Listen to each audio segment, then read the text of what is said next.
são seções de riser. Riser é aquelas tubulações que saem do poço de petróleo e vai para a plataforma, né? Chama riser, que está subindo. Então, na parte J aqui, eles tiveram rompimentos de várias tubulações, acho que rompeu 5 vezes, então tem alguma coisa errada. Aí removeram as tubulações e estava disponível para a gente fazer a medição, né? Aí no próprio centro. Essa é uma foto de uma das tubulações. Vocês podem ver que toda a parte interna da tubulação estava muito corroída. Tem a parte da solda ali, mas a área sadia não tinha mais nada. Estava totalmente destruída a tubulação. E aí, fazendo um casamento com o resultado de medição, esse seria o resultado de medição do nosso sistema. Vocês podem ver a riqueza de detalhes que temos, em vez do rapaz ir com um paquímetro lá medir, né? Ou então tem outros sistemas também de inspeção de tubulações, como PIGS, magnético. Todos dão um resultado de medição menos detalhado. Tem a vantagem deles de serem robustos, mas não dão uma grande riqueza de detalhes como um sistema óptico. Aí outro resultado de medição dessas tubulações, onde a gente percebeu a formação de um fluxo, né, de espiral na tubulação. Até quando a gente estava falando sempre, o pessoal falou, bateu com a teoria deles, né, que eles esperavam ter esse tipo de corrosão. Foi legal que bateu a prática com a teoria.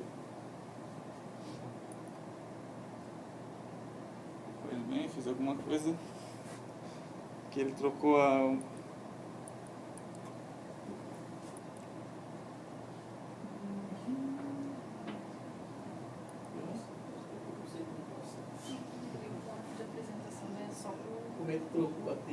eu troquei clicando no mouse para passar o slide.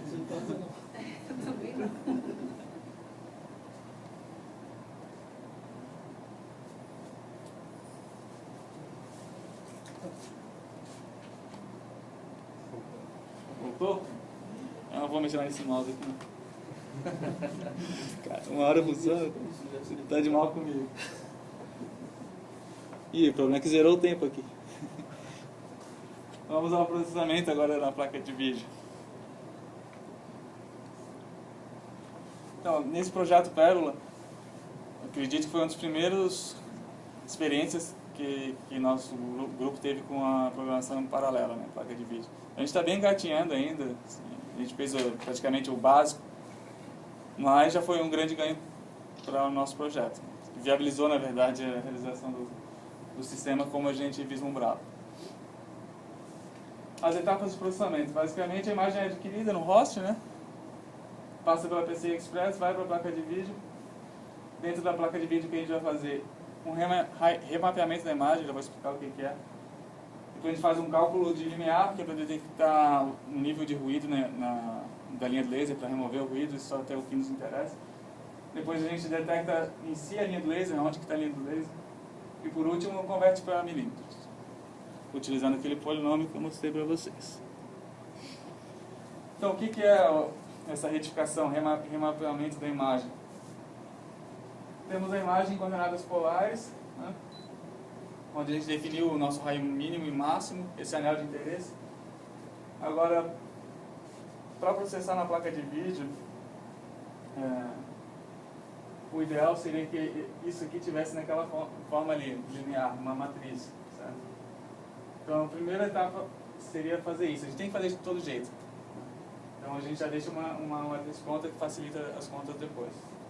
Agora, para transformar essa imagem naquela imagem ali, então vocês viram que a linha do laser, né? O círculo virou uma reta. Ou seja, aqui nós temos a representação do raio, lá o raio representa as colunas. E as linhas são representadas pelos ângulos, tá?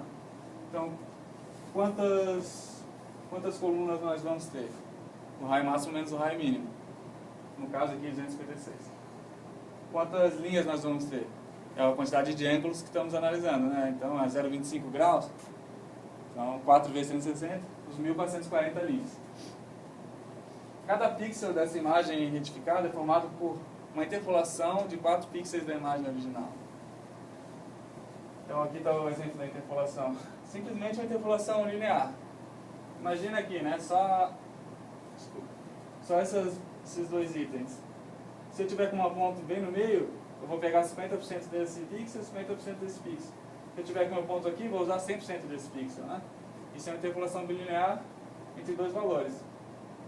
Ou linear, né? Aqui seria a interpolação entre 4 valores. A mesma coisa, só que em 2 dimensões. Então, esse ponto ele tem tantos por cento desse, tantos por cento desse, tantos por cento desse, e forma esse ponto. Tá? Qualquer Photoshop da vida, que você vai fazer uma deformação da imagem, ele faz isso. Tem que fazer isso. Então, como resultado, eu vou ter aquela imagem ali. E uma coisa importante que eu não posso esquecer de falar é que esses pesos aqui, ó, esses pesos para chegar naquela imagem, eles são sempre os mesmos enquanto o meu centro for o mesmo e o raio máximo for o mesmo. Então, esses pesos eu posso guardar eles. Então, a nossa ideia inicial para utilizar a placa de vídeo, vamos calcular esses pesos uma vez, que seria a tabela de procura, lookup table, a LUT, que a gente chama. Vamos guardar esses pesos aqui e vamos mandar para a placa de vídeo esses pesos na memória global. E agora, na hora de processar paralelo, na hora de transformar essa imagem, a gente simplesmente olha na memória global da placa de vídeo e vai convertendo pixel por pixel. Essa é a nossa ideia inicial, eu vou mostrar porque não é muito boa. Continuando no processamento, a etapa 2 seria então filtrar, né? O que eu preciso filtrar? Eu preciso remover esse chiado aqui, ó. Tá? Esse nível de cinza que não me interessa. Para isso eu tenho que detectar esse nível aqui. Qual que é esse nível? Depende muito, né, do que você está enxergando, se tem uma área com mais corrosão, com menos corrosão, uma área que está mais escura, mais clara. Então esse nível de cinza varia. Por isso a gente faz um filtro adaptativo. Para cada linha dessa aqui, a gente vai calcular um filtro diferente. Outra vantagem de paralelizar a história. Cada linha, a placa de vídeo vai encontrar o seu filtro. Vocês podem ver aqui um zoom na linha do laser, que ela é muito heterogênea, porque ela fica assim, o efeito de speckle, quando você está, por exemplo, aquele show de luzes na balada, ou sei lá, tem aquele monte de pontilhadinho assim, pontilhadinho verdinho, né, cara? Parece um granulado, aquilo lá é o speckle. É um efeito de uma luz coerente, uma luz como laser gera. Para a triangulação laser isso é ruim, tem outras pessoas que usam isso para medir. Para a gente isso é horrível. O ideal é que não tivesse esses pontinhos, né? Para tirar esses pontinhos é complicado, principalmente num sistema compacto. Então a gente tem que conviver com eles e para isso usamos esse filtro de linear adaptativo. Então a gente tira fora o que não interessa, só sobra o que interessa e aí sim vamos achar o centro da linha do laser e converter a milímetros.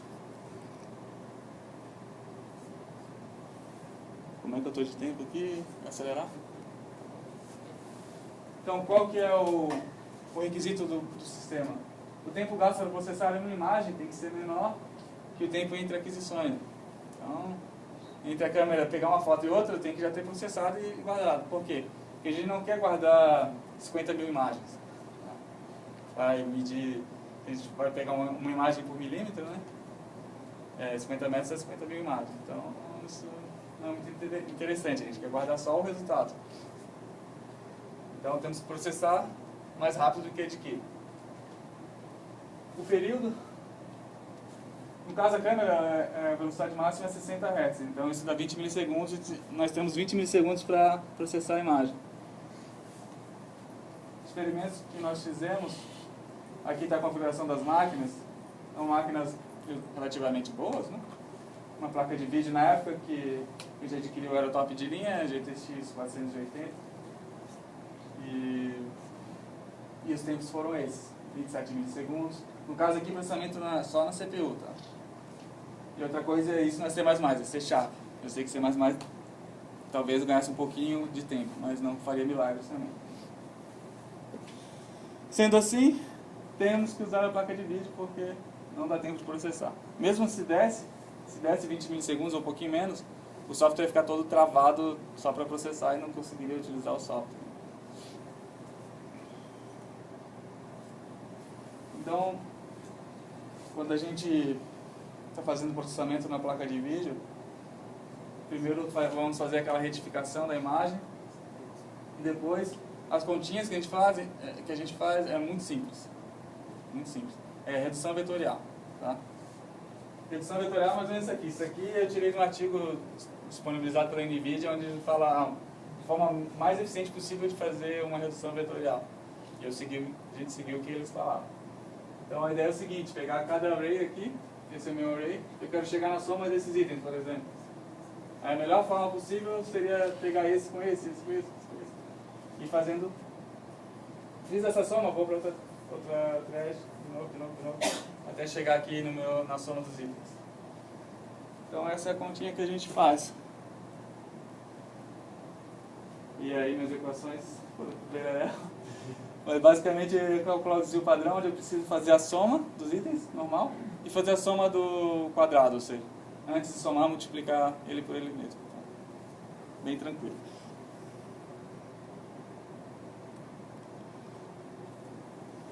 Aqui rapidinho só para falar como eu medi os tempos, né, para fazer a comparação de CPU com GPU. No meu software, que é em C#, eu uso o Stopwatch, que é uma classe do .NET. No caso, ele tem aquela resolução de 0,3 milissegundos. Eu fiz 100 medições e para um coeficiente de certeza de 95%. Na placa de vídeo, para medir o tempo só na placa de vídeo, sem contar o tempo de chamar o método e ter a resposta do método, né, eu usei o Profiler da NVIDIA. Aqui está, então, no Profiler todo o meu processamento. Vocês podem ver aqui é o tempo para copiar a imagem do host para a placa de vídeo. Qual a próxima etapa? Converter a imagem, né? Retificar ela. Olha só o tempo que leva. Gritante. Depois eu faço algumas outras coisas. Aí tem o cálculo do filtro aqui, onde eu faço as reduções. Aqui é o cálculo do centro da linha do laser. E depois copiar a imagem de volta para o host. Olhando esse gráfico, claramente dá para ver esse ponto aqui, né, de maior tempo. Então, nós resolvemos atacar nesse método de conversão da imagem para otimizar isso. Como a gente não tinha muita experiência, a gente resolveu utilizar a LUT, né, que guardava na memória global. E tinha que ler toda hora da memória global. Nós sabemos que a memória global, a gente já sabia que a memória global é lenta na placa de vídeo, que tem a shared memory. Só que tem problemas para usar a shared memory, no caso, para retificar a imagem, porque tem regiões de pixel que dependem um do outro, então teria que, para fazer a divisão na shared memory, ia ficar complicado. Pelo menos nós não chegamos numa solução ideal. Por isso que a gente optou pela memória global.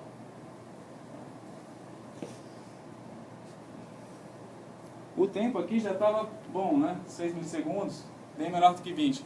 Já tinha resolvido nosso problema e já estávamos usando o nosso sistema. Mas, se for usar numa placa de vídeo pior, por exemplo, né? Ou um notebook que a gente utiliza é um trambolho, a fonte é desse tamanho. A fonte é gigantesca, porque tem que ser uma placa de vídeo boa. Então, a nossa ideia era diminuir e tentar fazer mais leve ainda, né? E reduzir esse tempo. Então, nós descobrimos a memória texture, tá? Nós não conhecíamos e resolvemos fazer alguns testes com ela. Além disso, nós resolvemos, em vez de guardar tudo na memória global da placa de vídeo, nós resolvemos fazer as contas ao invés de pegar o valor pronto, né? Fazer a conta em vez de ler na memória global, né? Então esses são os testes. Primeiro, o que eu falei, tudo na memória global usando a LUT. Depois, sem os pesos prontos, calcular os pesos de seno e cosseno toda hora, tá? Terceiro item, usando a LUT, mas guardar a LUT na texture em vez na memória global. E o quarto, sem LUT, tudo, mas utilizando texture. E o quinto, utilizando um método que chama Text2D, que ele é um dos métodos utilizados para a leitura da texture, tá? Então esses foram os 5 métodos que a gente utilizou. Aqui está a comparação dos métodos em diferentes máquinas. Dá para ver claramente o nosso método, né? Lendo a LUT, é muito mais lento. Todos esses. E o método mais rápido é utilizar o próprio Text2D, né? que é um método do próprio CUDA. Então aqui está a redução de tempo. de 80% foi para 28%, tempo da retificação da imagem. E aqui uma tabela final comparando o tempo na placa de vídeo e o tempo na CPU. Aqui estão algumas etapas. E aqui está o tempo total usando a GPU e considerando também a chamada no C#, né? Que eu tenho que chamar uma DLL, que está em C++, que eu utilizo o CUDA, esperar a resposta. Aí tem um pouquinho de tempo nessa história.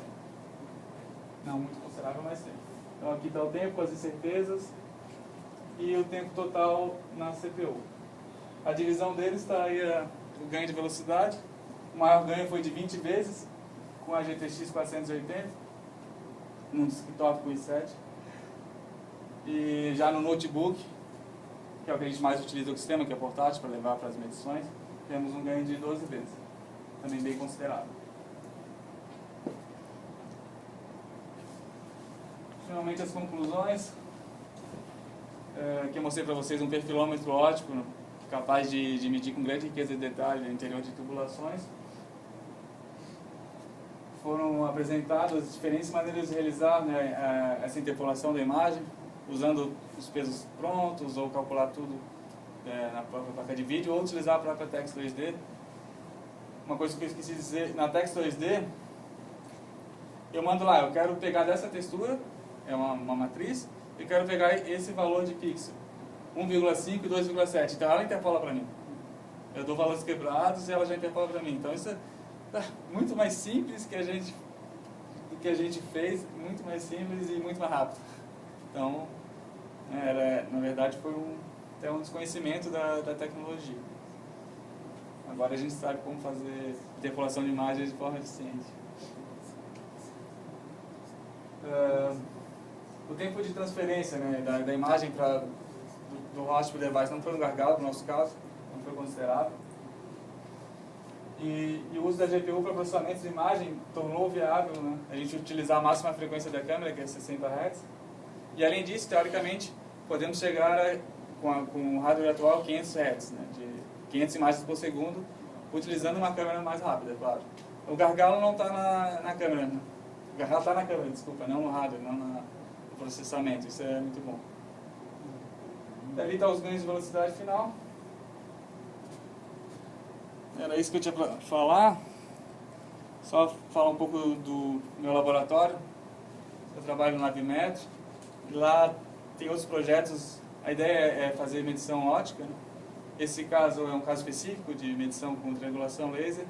Tem outros projetos com outros tipos de princípios ópticos.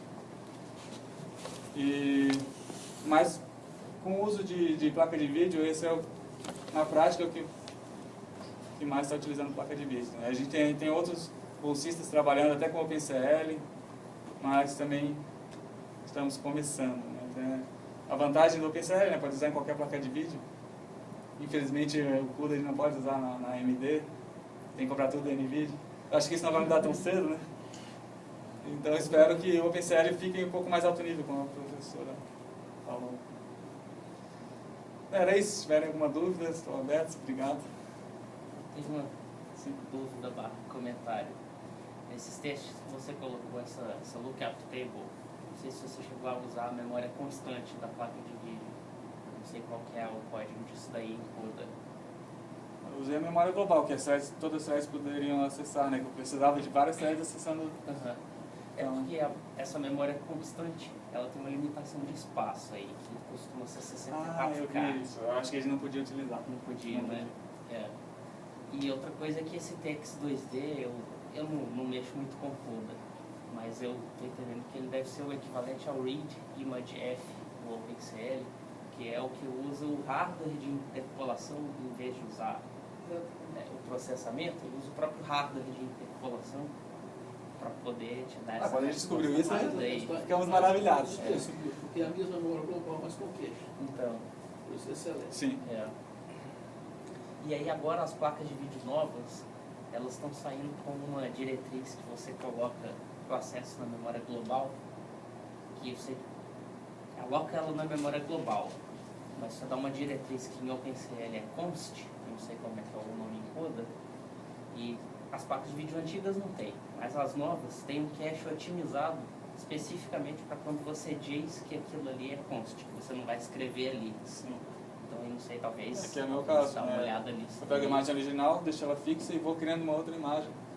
Na verdade, uma matriz a partir daquela. O problema é criar essa matriz, né? Que realmente tem que ficar lento toda hora da original. Preciso de 4 pixels para cada pixel. Parabéns. Obrigado, cara. Oi. Só não entendi porque o equipamento, você precisa fazer em tempo real. À medida que vai, o carrinho vai andando dentro da tubulação. Já vai medindo. Então, mas como é que é a comunicação do equipamento com o computador? Ah, desculpa, tá. Tá preocupado com o tempo, passei rápido demais no início.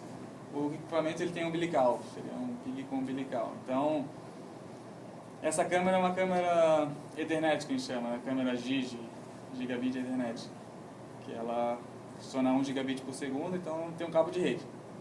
Vai até 100 metros, né? Se usar fibra ótica dá para aumentar. Então, na real, com o nosso cabeamento é 100 metros sem utilizar fibra ótica. A gente tem um cabo especial que ele tem 10 pares. Tem 4 pares para comunicação internet e um par para alimentação. Tá? Assim a gente alimenta e comunica com o sistema. Pode fazer também, salvar as imagens todas e processar depois. Mas mesmo assim, se não tivesse desenvolvido esse processamento em CUDA, demoraria para processar, porque 50 mil imagens ou 10 mil imagens, demoraria bastante. Então, é legal ter essa opção de tu já ir medindo durante a medição. Mesmo que queira guardar as imagens, mas tu poder medir dinamicamente é muito interessante. Até para você ver o resultado ali em campo. Sim, já vai, Está algum erro. já vai vendo onde está Necessidade de passando. refazer, às vezes, pode, o 40 balançou alguma coisa, então pode... Isso, exatamente. A dúvida era a mesma dele, só que eu queria saber qual que era a resolução da imagem.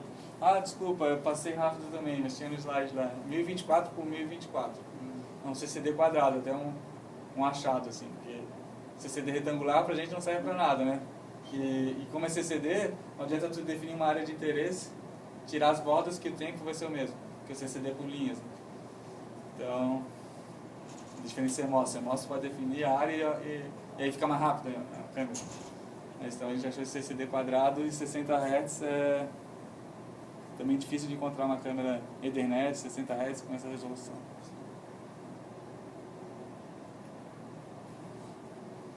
É isso. Obrigado.